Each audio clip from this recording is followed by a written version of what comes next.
Welcome to the Leadership Unscripted podcast presented by Hiring Strategies. The Leadership Unscripted podcast is your go-to source for all things people management oriented. In each episode, we discuss industry trends, problems, and more importantly, offer solutions. We are so happy you could join us. Thanks for being here. My name is Kim Leifson, and I am with Hiring Strategies.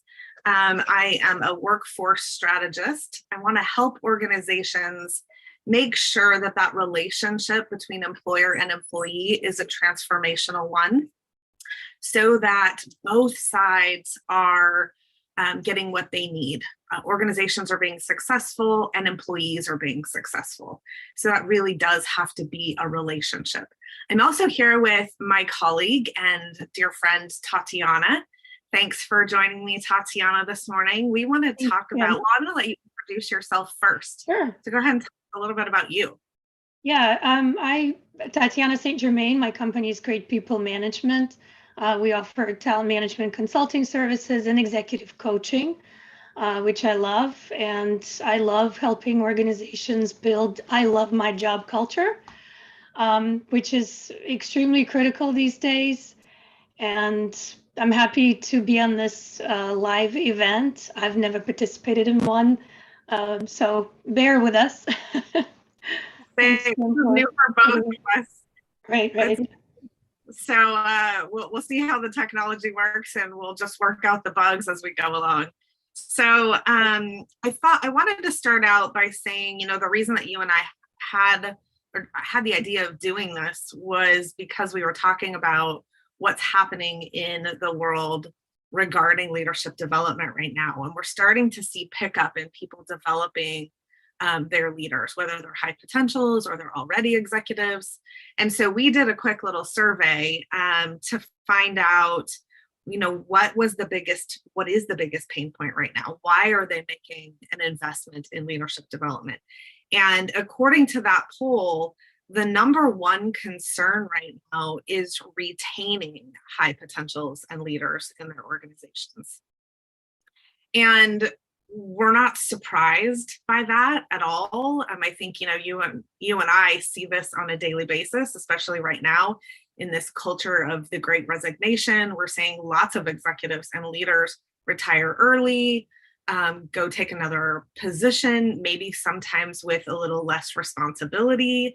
I actually have that happening in my household right now. My husband stepped back from an executive role so that he could be in the trenches because that's what he loved to do.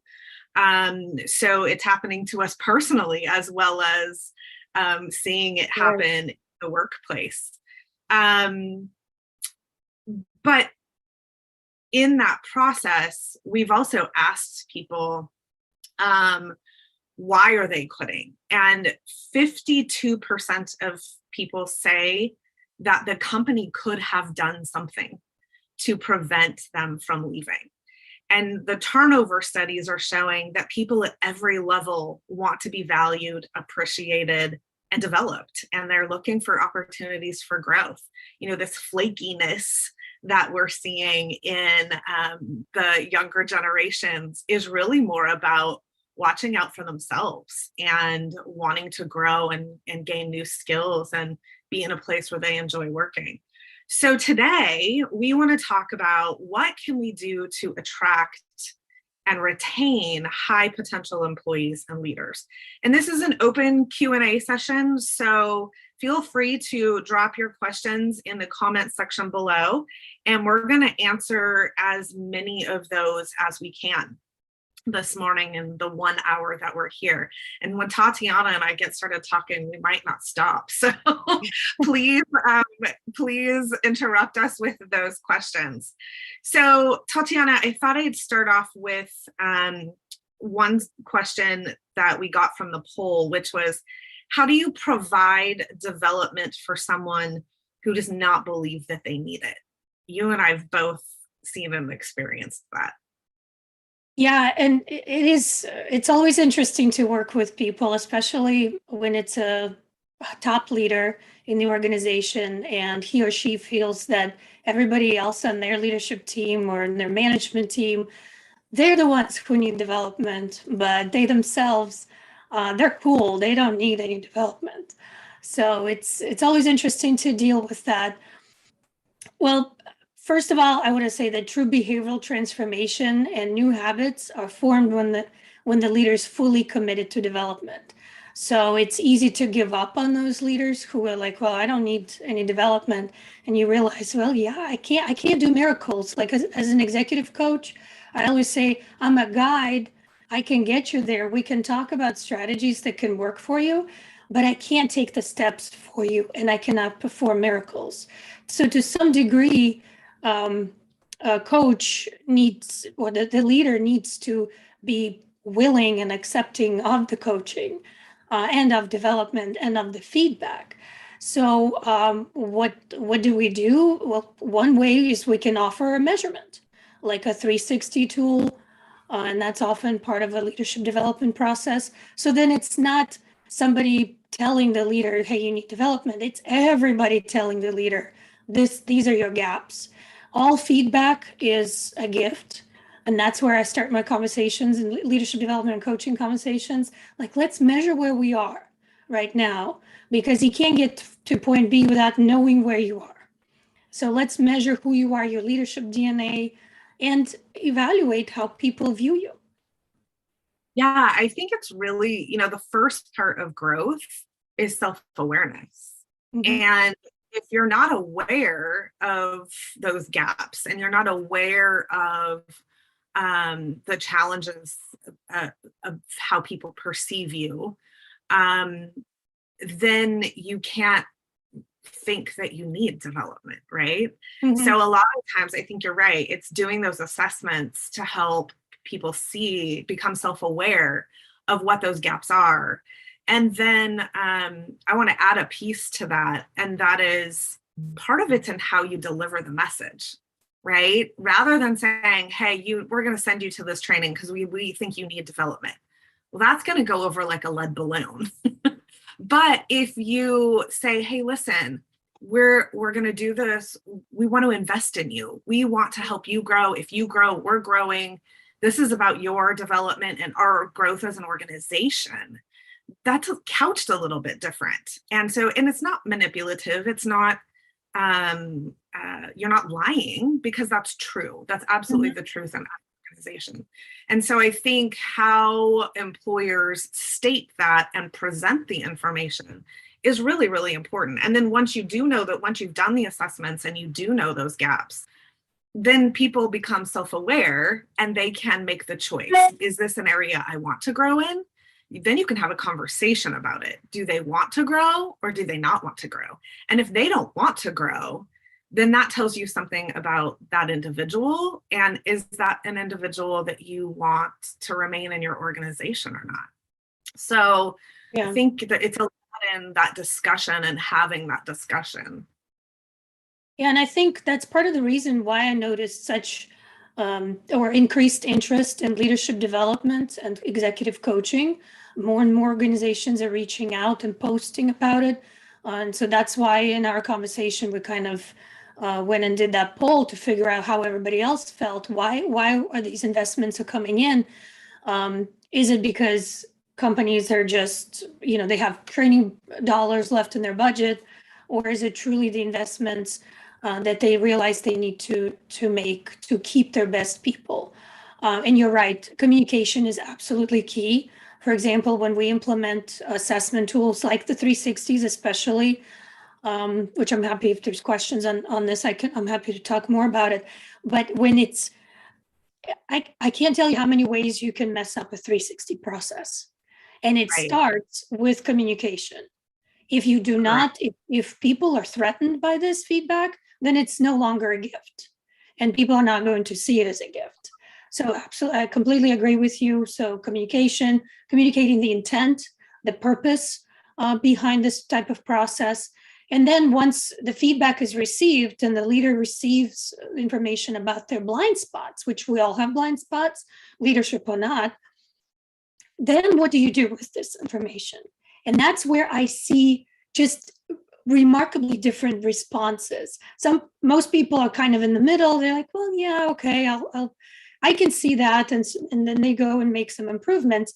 But then there's some extremes.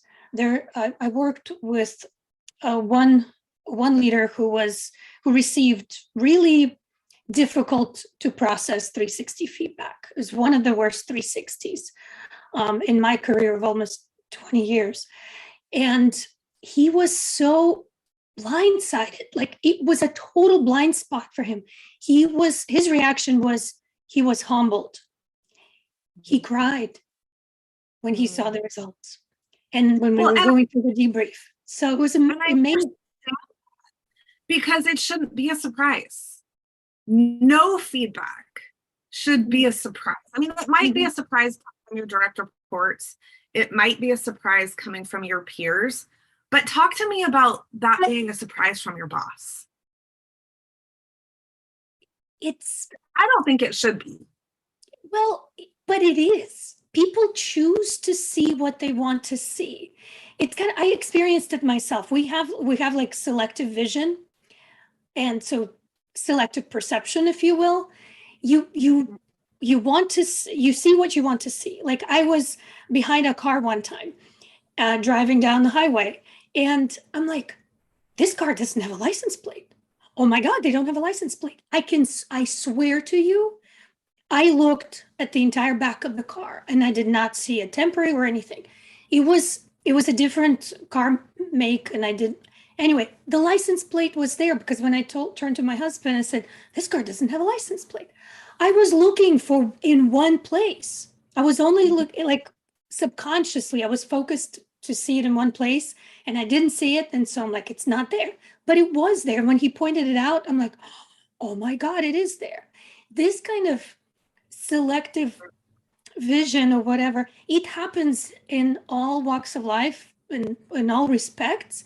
And especially when you're so focused as a leader on achieving results, and that particular leader was actually achieving tremendous results with his team. So he thought he was doing fantastically well, but he was not connecting with people. He was not inspiring people. He was cracking the whip.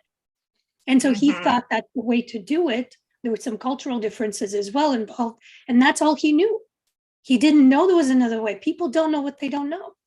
Yeah, sure. Absolutely. You're right. And I mean, if someone can say something off the cuff, like, hey, dude, that was kind of harsh. And you go like, yeah, whatever. Right. Like, and you blow it off. But one of my pet peeves is leaders who don't have those conversations directly with their people and pull them into a meeting and say, listen, this is a problem. You need to know what's happening and what's going on. Yes, you're achieving these goals, but you're creating a toxic work environment. So when we're not addressing those things as executive leaders with our managers and leaders below us, I see that as a huge issue right now. And another reason to invest in leadership development, right? What is a leader's role? What should they be doing? Is it all about task management? And maybe in your culture it is. But then you have to be honest about that. And I don't believe, frankly, that toxic environments produce good results. They probably produce results, maybe results that you're used to, and so you're okay with that. But I believe there's more available. And so we have to nix this toxic leader piece now. We need to, and I just see executives avoiding those conversations and not being willing to pull someone in. That isn't I guess my point is that isn't a conversation that you have walking through the lunchroom or passing them in the hallway, right?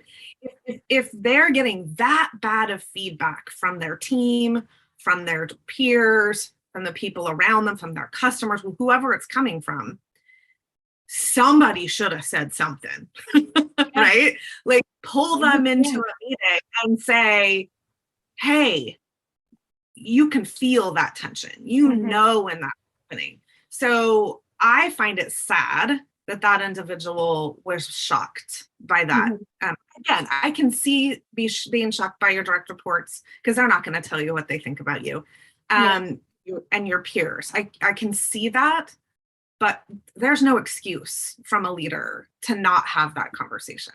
Yeah.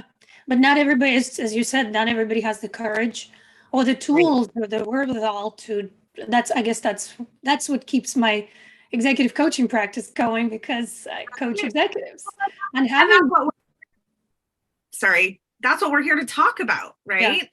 Yeah. We're here to talk about when do we think we need leadership development? And I think there's times when we don't know we need it, right? If you have a toxic culture, if you have things going on in your organization that are causing people to leave, exit interviews are important.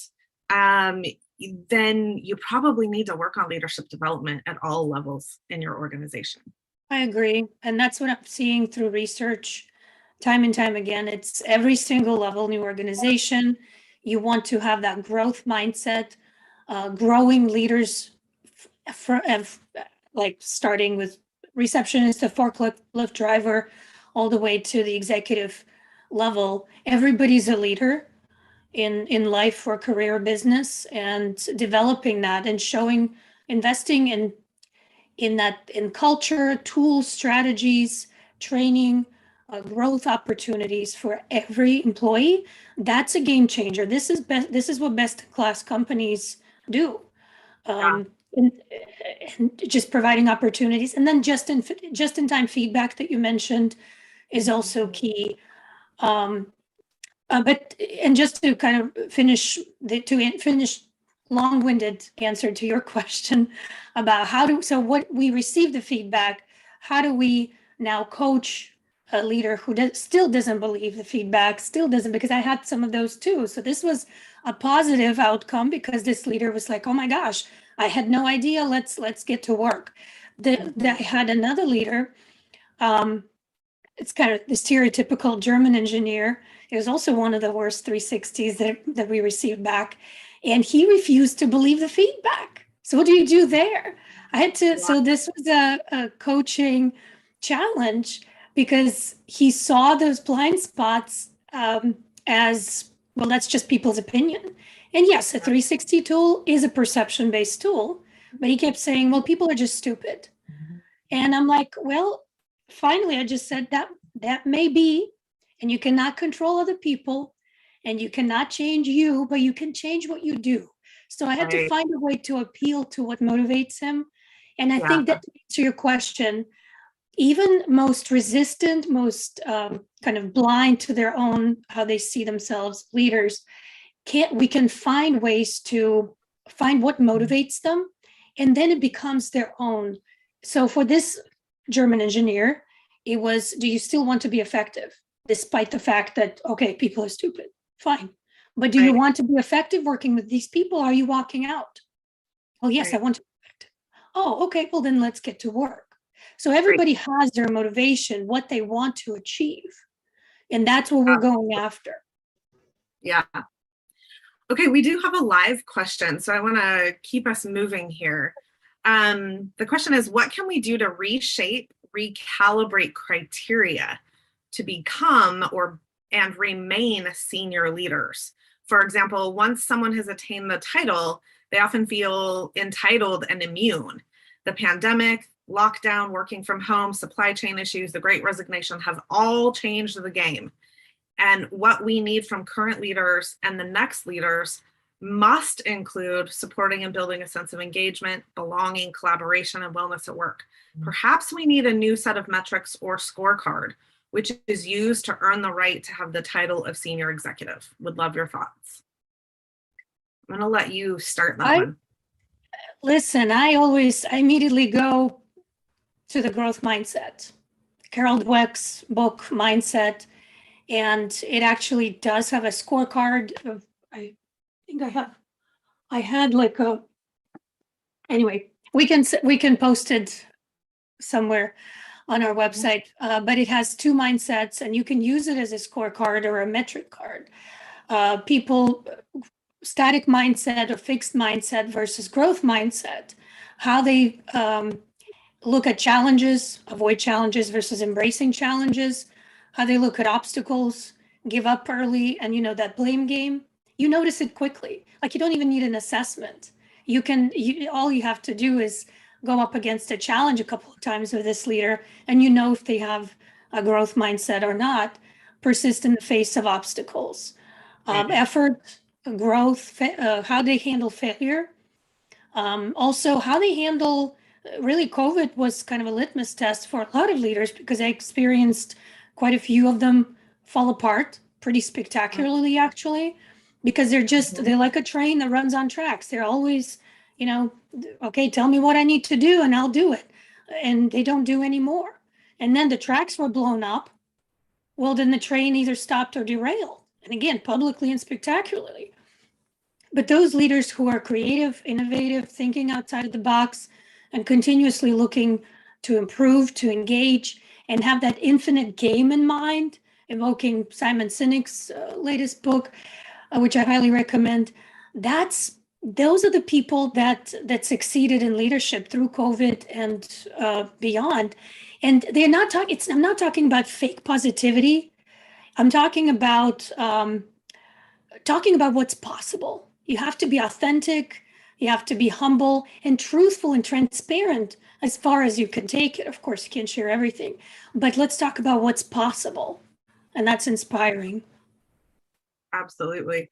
I think part of the answer is looking at what is your purpose in your organization, right? What is it that you want to achieve? And then tying your new scorecard to that purpose. So I know organizations that measure their leaders based on turnover numbers, based on how many of their leaders get promoted into other leadership roles. You can start looking at things about leadership. Does your team feel inspired? You can look at engagement scores. All of that stuff is going to help you grow your organization, which is the purpose of a leader, right? It's about influence and growth and coaching and development. That's what a leader does. It's not about task management. That's management.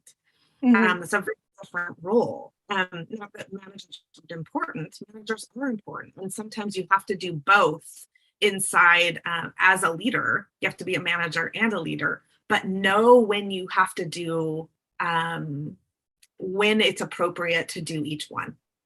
And then coming up again with the metrics that are important for your outcomes. They can be very different for different organizations. And I'm happy to talk more about that offline if you'd like. And maybe you can think of a few, Tatiana, but I'm thinking specifically about those turnover numbers, or if the goal is to achieve, I think the challenge is that most of our goals as organizations are very results, profit, number driven, and we're not thinking about purpose. And so we tie everything to the achievement of those numbers. And we've got to start to think bigger. We've got to think about, are we, if you are an admin assistant organization, a virtual assistant organization, well, what is your purpose of that? Is it to save your clients time? Is it to facilitate the success of other organizations? That's more of the purpose of those kinds of organizations. So if that's the case, what are leaders doing to impact that? And that is what you need to be measuring. Does that make sense? Yeah, I agree with you. Purpose, why, or core values, as long as the core values are not just pretty words in pretty font on a wall, and everyone can recite them. A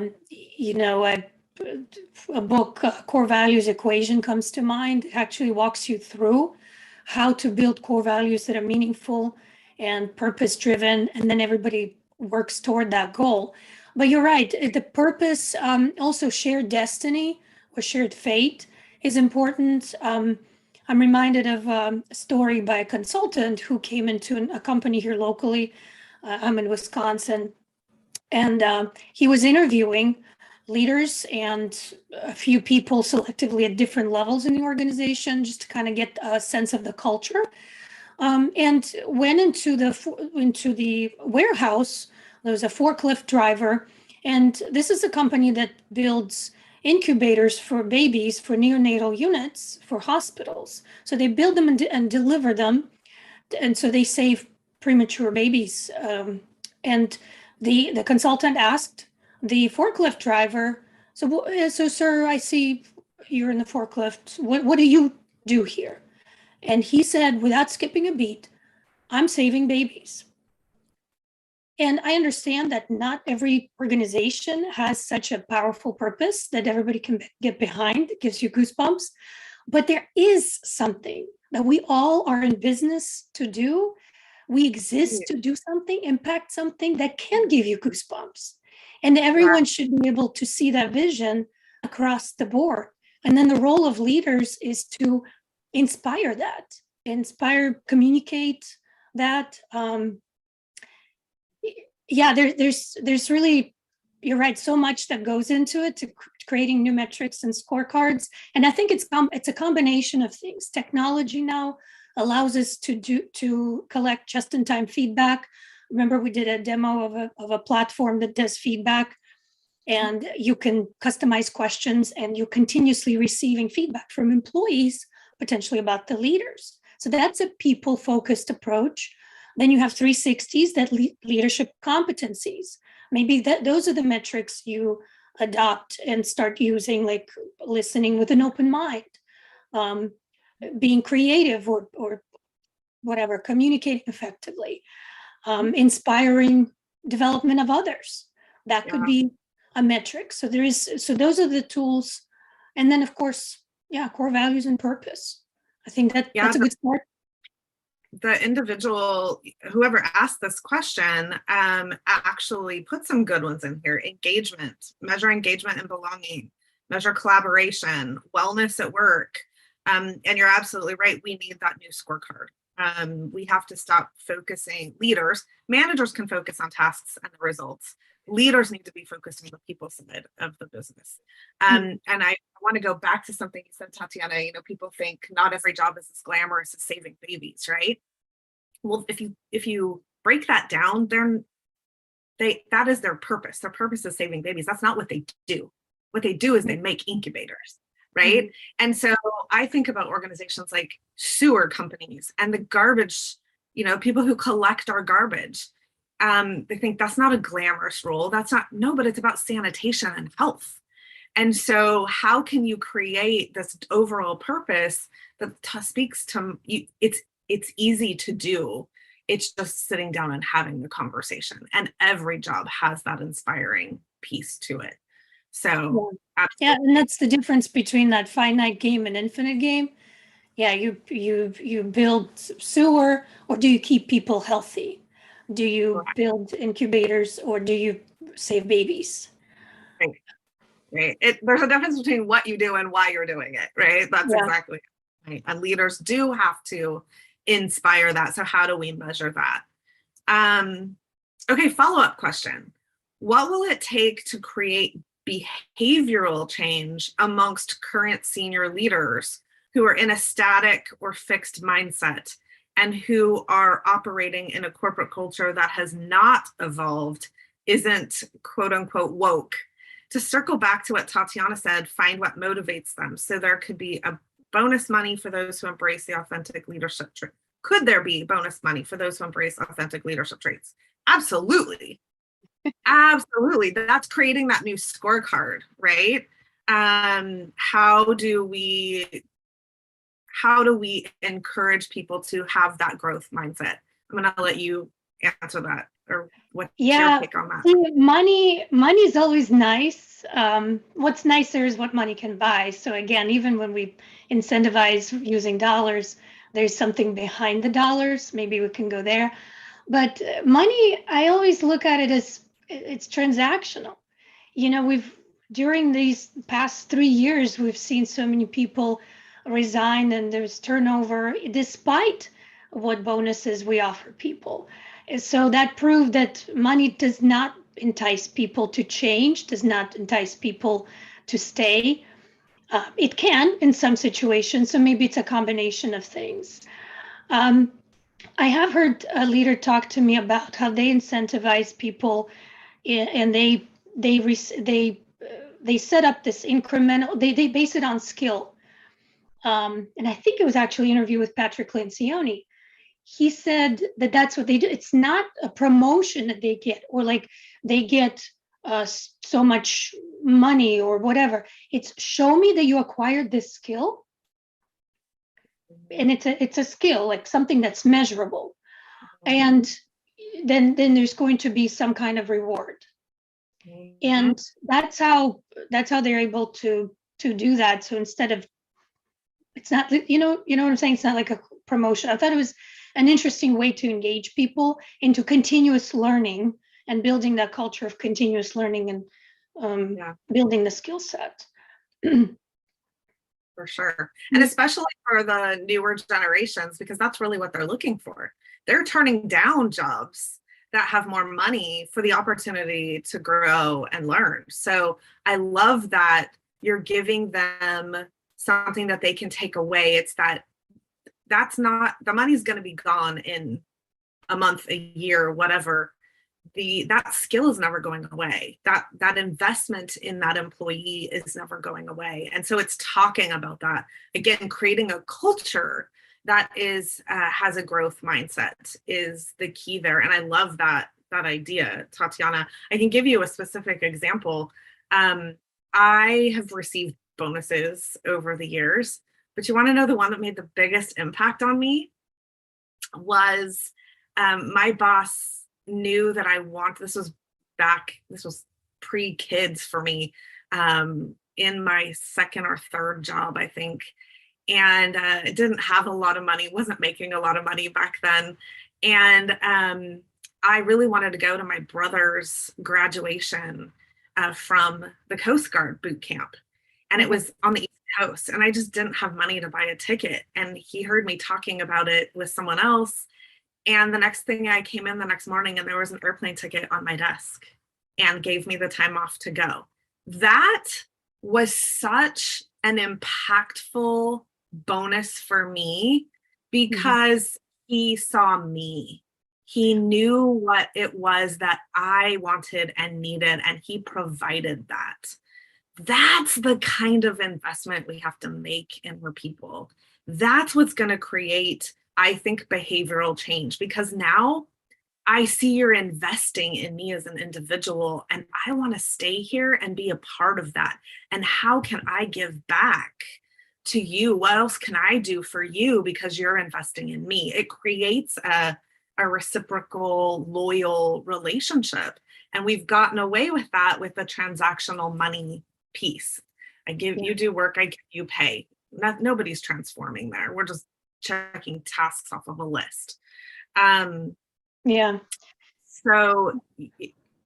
it takes developing leaders and sending them to leadership development programs like ours, like LEAP, where we are teaching leaders what it means to be a leader and having them develop their own mission, vision, and purpose for their own leadership, for themselves. What does being a leader mean to me? And giving them the tools that they need to create that. So when they go back to the workplace, they're able to implement those things. And a lot of that is about growth mindset. It is about coaching and developing their teams. So a lot of creating that culture is investing in leadership development in your organizations. Yeah, and actually, thank you for bringing up LEAP program, Leadership Acceleration Training Program. This could be a reward instead of dollars. That's a reward. You have to qualify for something like that. I have clients who have their internal aspiring leadership kind of academy or aspiring leader program, and they use assessments to identify potential or individuals with those potential skills and behavioral traits that they're looking for in leadership.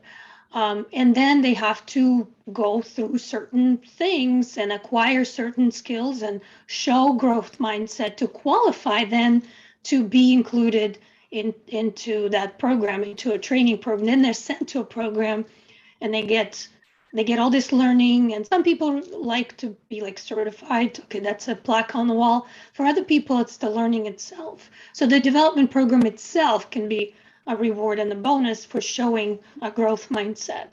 And I think this question kind of segues into a question we often get about how to make that behavioral change happen, first of all, and then stick. Because so many leadership development programs are just an event. Oh, that's nice. Like to my last earlier point, well, maybe we had some training dollars left in the budget. So let's hire a consultant. Let's do this fun thing and learn about each other and learn about our strengths and weaknesses. And then everybody gets a development plan. That development plan goes right into the drawer and never sees the light of day, and nothing happens with it. And that's why it's important to select the tools that give you actionable items to work on. And then to secure that behavioral transformation, I highly recommend coaching, whether it's internal mentors and coaches, accountability partners, or even in many instances, it's preferable, especially if it's a static culture, toxic mindset or static mindset or silos. It helps to have a third party to come in and do the coaching and work with people. And I recommend a minimum 6 to 9 months, minimum, because you know how long it took those leaders to acquire those bad skills? It's not going to be a magic wand, like, oh, leadership program, 1 week. It can take years to undo things. And it's important that those processes, that coaching, that development, the leadership development program you're sending them to is application based, meaning they're going and having to apply what they've learned from each session at work. That's the key, because if they're not applying it, then they go to the class, they go for a week, a month, whatever, a day. I love the ones that are like 2 hours. What are you going to get from that? But you put it on a shelf and then you don't do anything with it. So there has to be some accountability in those development programs to apply and use what you've learned every time you go to the session. Those are the ones where things are going to stick. So look for those sorts of programs. So you can create, to answer that last question, you can create behavioral change by finding the right kind of leadership development and coaching for your organization. Or let's face it, at some point you realize you just can't create behavioral change in everybody. There's some people who are going to resist, especially with ever evolving workplace that we're in right now. So many generations mixed in. It's like kind of uncharted territory. So what we may find out is that there's just some people who are not cut out to be in leadership. And I'm sorry, but if you want to survive and thrive and be competitive, this may not be the leadership team that takes you into the future. And it takes a lot of courage, to restructure or to sort of help certain people off the bus and bring in new people. And then by bringing in new people, you might impact the culture in a way that it helps others deselect, kind of change. In fact, a quick story. We used a PXT Select assessment with credit unions. And this was an interesting study because it was years ago, way back, credit unions didn't feel that they needed to compete with commercial banking. And then they found that they had to. And it was after that, the 2008, 2009. And so they had to change their culture. And we did a study of all of their leaders. We found what is, and then they needed to become purposeful in their selection process. As they were bringing in new people, they saw what did not work. So they needed to bring in leaders that were different from their existing leaders. And over time, those old mindseted people, they just left. They just disappeared. Yeah. But it took that step to measure what you have, what's working, what's serving you, what's not serving you, and then you make a plan for what is going to take you to the next level. Yeah, it's certainly, this kind of change does not happen overnight. But I think the key for organizations is to start thinking about it and looking at it and assessing it in your environment, in your culture. Where are you at versus where do you want to be? And then we're setting a plan and working a plan to get to that point. And sometimes that means evaluating what you currently have.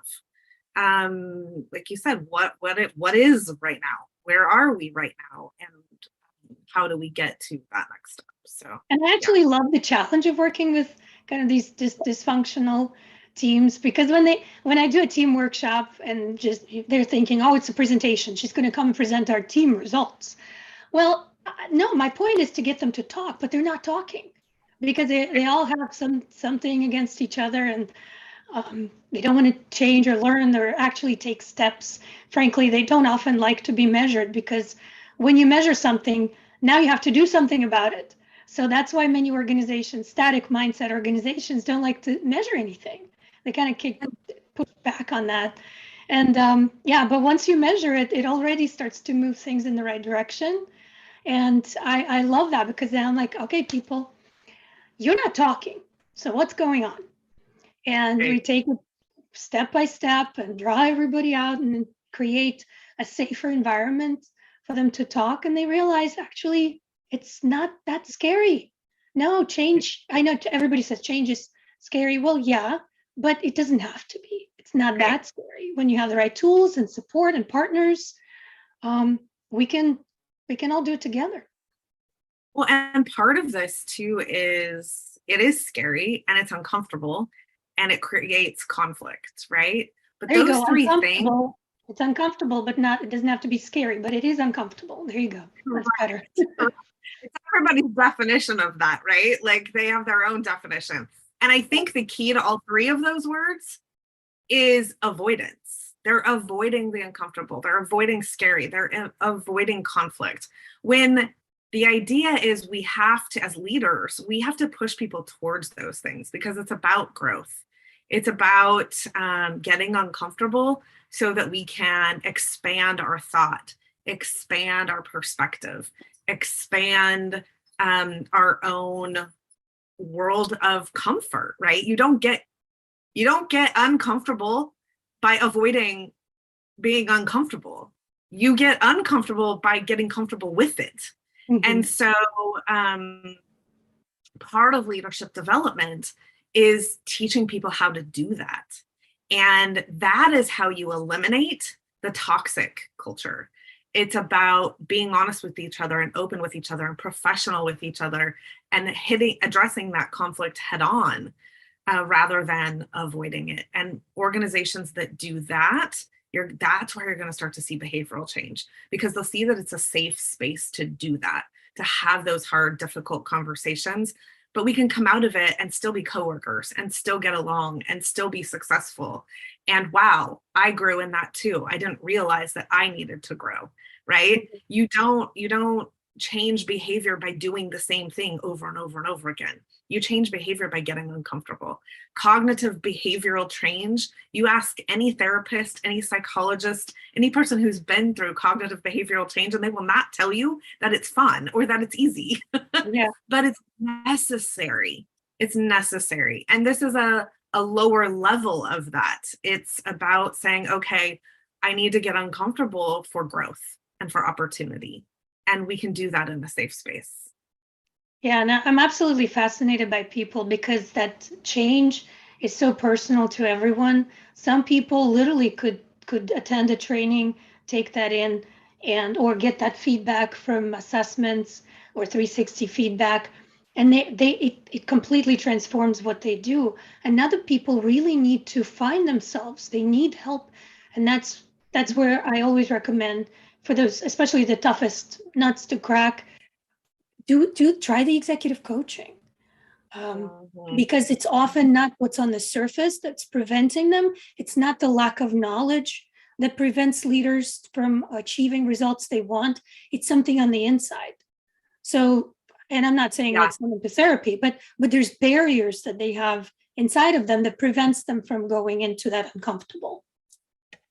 Well, and I think it also helps when you create a culture of development, right? If we do leadership development at all levels in our organization, then nobody's being targeted, right? It's not and that's another conversation I want to have.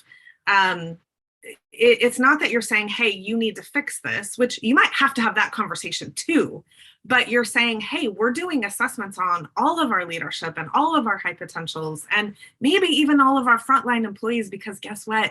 Leadership isn't about direct reports, it's about influence. So we want even our front line to have influence, but that's a whole nother conversation. But I think if you're creating that culture, then everybody has 360s, everybody gets feedback. It's a safe space. I feel okay having those conversations with you and providing you with that feedback. Now you've just changed behavior. Now you're creating that culture of open conversation and safety. So I think that's really important. But one other point that I want to make really quick before we go on to another question. One other point I want to make is the development conversation and the performance review conversation are two separate conversations. Yeah. They should not be your performance review. If you're doing performance reviews, that is not the time for I'm going to coach and develop you. That is the time for feedback. Here is the feedback I am giving you. Because of this, you're getting this raise or this promotion or whatever. This is the feedback on how you hit those objectives, of how you hit that scorecard. That's all that conversation is. The development conversation comes 6 months later about, okay, because we didn't hit those, or because we did hit those, here's the next growth opportunity. How are we going to coach and develop you around those things that you did or did not miss, did or did not hit? That's a huge distinction, and it's a big pitfall with development, because some people think it's synonymous, interchangeable with annual review. Annual review is when you start to mess with people's money, and if you have that, if you're mixing the two, then nobody's going to be developed. Right, absolutely. And we have so I think it's more of an idea, which isn't a bad one. What if we also tried to influence major media, which leaders value, where they want to be seen, and have them create the equivalents to Time Magazine Person of the Year for the next leaders? And even better, let's get the World Economic Forum to have a panel which features those who epitomize being a next leader. Those are all fantastic ideas, and I would love to see that happen. I think what I run up against, or it's not that it's not possible, you have to have the right person who has those contacts and has that voice to be heard, absolutely touting that. And we're seeing more of it, honestly. Patrick Lencioni, Simon Sinek. There's so many people out there right now talking about this shift. The pendulum is swinging, right? It's going from, we went in the 80s, it was Jack Welch that made the change, and we went the other direction to management by objectives, right? Management by the numbers. And now we're starting to see it swing back to, wait a minute, we're missing something here, because we've hit a critical point. And the critical point is our employees are saying, not happening anymore. We're done. We're not taking it anymore because of the economics, because the economics have shifted and there are literally more jobs available than there are people. They have control. And that's why the Great Resignation is happening. And because of that, they're saying we're not tolerating that anymore. Yeah. We're demanding more from our employers. And so we're starting to see that pendulum swing, and more people are speaking up. But that's a great idea. But me personally, I'm not the person for the big stage. I want to affect it on a small level, right? The more we do small and we push that out, the more it will grow, and we'll see big change come. But it's not a bad idea. And if someone has that influence and that voice, I think influence is key here. And people like Simon Sinek, his infinite game is to influence leaders, to influence other leaders. So his goal is not to end up on the cover, but it's to create content that is going to inspire. I misquoted him, not influence, but inspire. He wants to inspire leaders to inspire others. And, Brene Brown, it comes to mind. I mean, there's there's no shortage of leaders who you might want to look up to. The only concern I have on like a one-on-one coaching level when I work with people, what I notice is that bar is set so high when they look up to people or when they read a self-help or leadership book and they're like, oh my gosh, look at this person, they could do this, I am worthless. And it's not about even about self-esteem or imposter syndrome, which a lot of leaders have. It's about comparing yourself to those people that you see on the covers in the news and TED Talks and in books. Typically, when we compare ourselves to other people, we don't compare our best self to their best self. We compare their best self to our worst self. And it's not being kind to yourself. It is contrary to development and to coaching and to behavioral transformation, because it becomes kind of like, I'm just swimming against the current. I can never achieve this, and all the other things that people tell ourselves. We always tell ourselves stories. So it's okay to have kind of an icon and inspiration and have all these strategies and other things, but I think it boils down to this one-on-one, like your boss knowing that you needed to go, you wanted to go to and bought you that ticket. It's that's what matters, not whether or not your boss ended up on the cover. Right, because then it inspires me to want to do the same thing. Look for those sorts of things, those moments, that impact.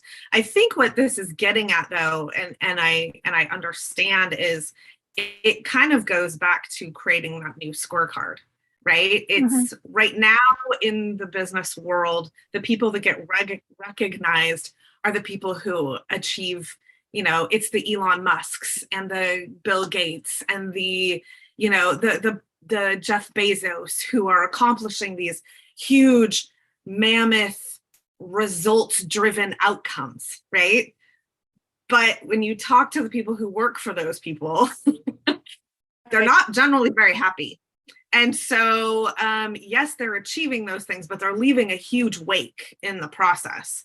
And we'll see how long those empires last, because empires rise and empires fall, right? So we'll see how long those last. But I think you're right. It's a combination of the two. It's changing the scorecard so that we as a society are recognizing those things that are valuable to employees, the cultures, the engagement, the leaders that are personable and collaborate. I think whoever wrote that last one of that questions, they really listed them all off for us. Supporting and building a sense of engagement, belonging, collaboration, wellness at work. How do we measure those things? And there are ways to measure those things. So once we start doing that, then I think we will find that someone rises to the top, and there will be this new scorecard, this new Time Leader of the Year, right? Because they were able to achieve things. Their people were able to achieve things that helps the organization achieve things. And I think we will should nominate. Yeah, right. Exactly. Small business leadership achievement. We have something like this locally here at Association for Corporate Growth. There's a leadership award luncheon that I just attended. So a CEO of a company was awarded that. It was a leadership growth award. So yeah, and I would say it's not you don't have to go after all of this big concept of leadership development all at once, because it can get overwhelming. I believe in the tiny habits. It's a book, Tiny Habits. So start small.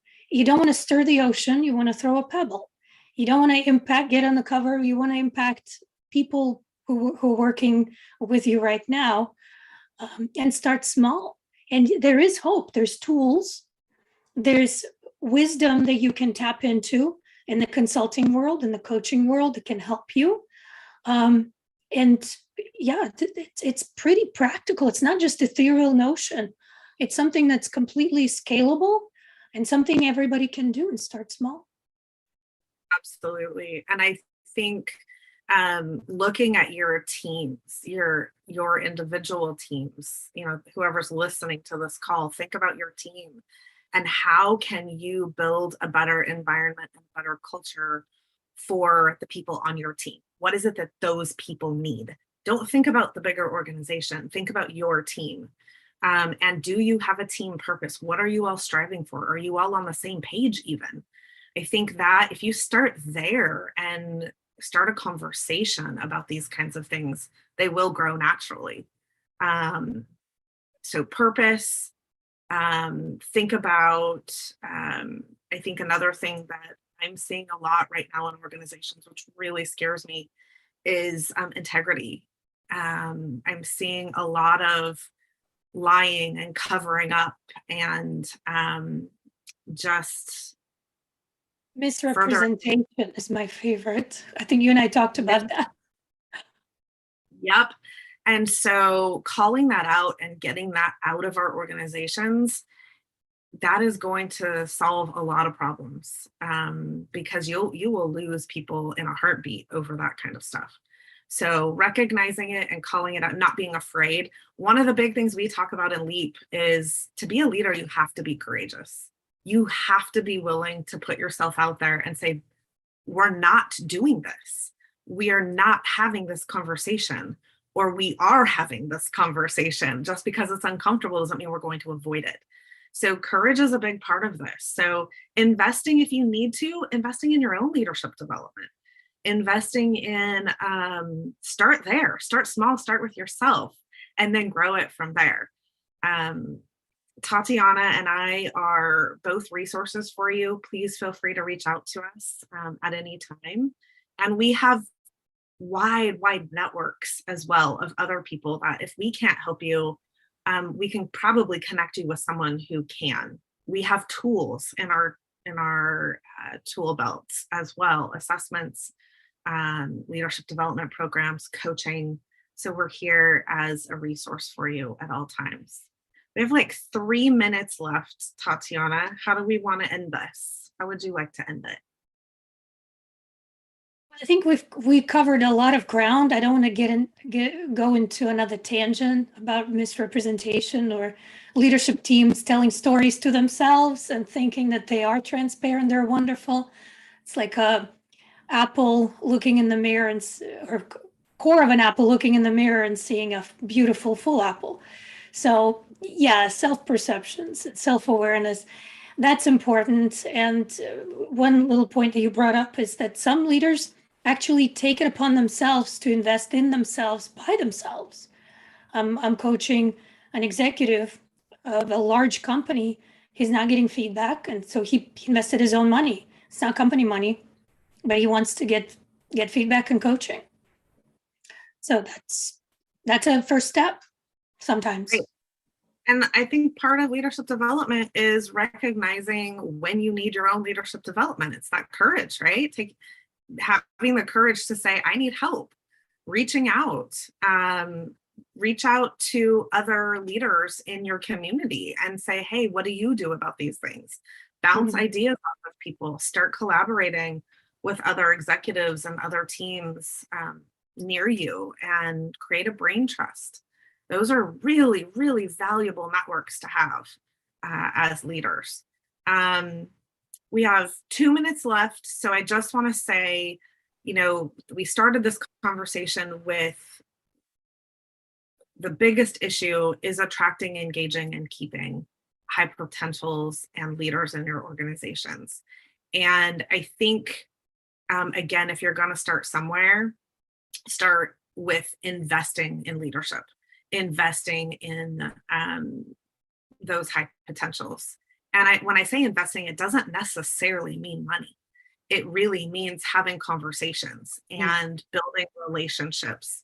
And you don't have to do it's little things like buying someone an airline ticket, right? It's building those relationships and getting to know your teams. And the more you do that, you're then setting an example for other people in your organization to do the same thing. So that's the last thing I have to say. Tatiana, any last words? Just say, start observing yourself. All too often, we don't pause to reflect and work on ourselves and on our business. So all of the subsequent interactions as you hang up from this call and go out there, start observing. Be keenly aware of your interactions with others, with your team, yourself. Are you finding that you don't know where you stand? Are you finding that you need feedback? Observe how your people interact with each other and others in the organization. Just observe. It's a good first step. And then don't assume. Resist the urge to tell yourself a story. Take things at face value, and then ask questions, and start examining, and then decide which way you want to go to continue to pursue your purpose.